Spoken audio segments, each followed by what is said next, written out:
Hello, welcome to This Month in Things. I'm Fox, the technical evangelist at Losant, and every month we try to bring some interesting and important information you need on IoT. It's always quick, useful, and informative. Let's dive in. This month, a Scottish school became the first to use Li-Fi for internet. If you're not familiar with Li-Fi, it's a way to wirelessly send data like Wi-Fi, but instead of being based on radio waves, the data is transmitted through light.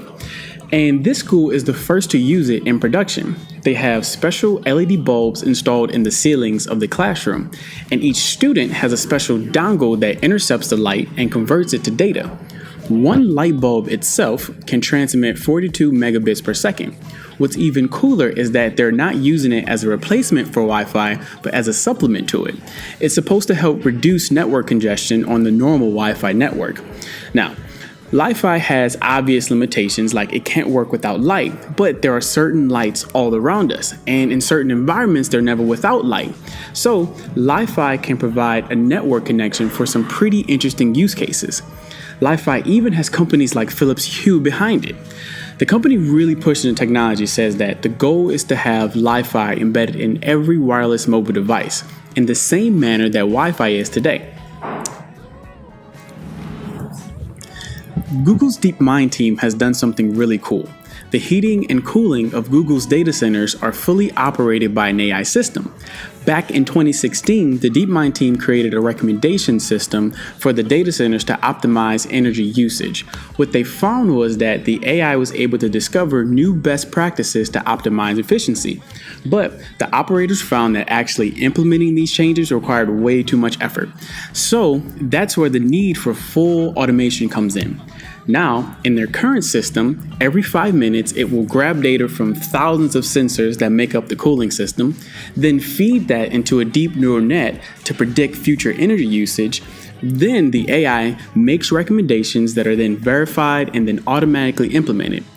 Google also took all the necessary steps to ensure safety was a top priority, like incorporating things like human intervention and proper validation and verification. This is so awesome because this system is a perfect example of how IoT and AI work together to solve problems. Arduino has released a new CLI tool to help developers build using the Arduino toolchain. This will serve as an alternative to the IDE. Best of all, it opens the door for some really smooth integrations with other IDEs like Atom or Visual Studio Code. Currently, the CLI is in alpha and available on GitHub today. Verizon is adding voice to their Cat M1 network. Cat M1 is a cellular network dedicated to IoT, so it's a really good low power and long range network. But this month, Verizon released the Connected Mode Mobility, which will add voice service to the network. Best of all, it will have a low power footprint as well as the normal Cat M1 network. And Verizon has already worked with chip makers to make this a reality. Colorado is going to install smart sensors inside of the roads to measure the speed, weight, and direction of vehicles that pass over it. They're doing this with a new sensor created by a company called Integrated Roadways. The sensor itself is a slab of concrete that already contains the sensors and hardware. This can then be placed into the road around normal concrete, and it's powered by the grid. Colorado can then use this information to alert authorities of accidents before they're called, or even know how to reconfigure lanes to help with traffic. If this project is a go, they will roll this out to other major highways within Colorado.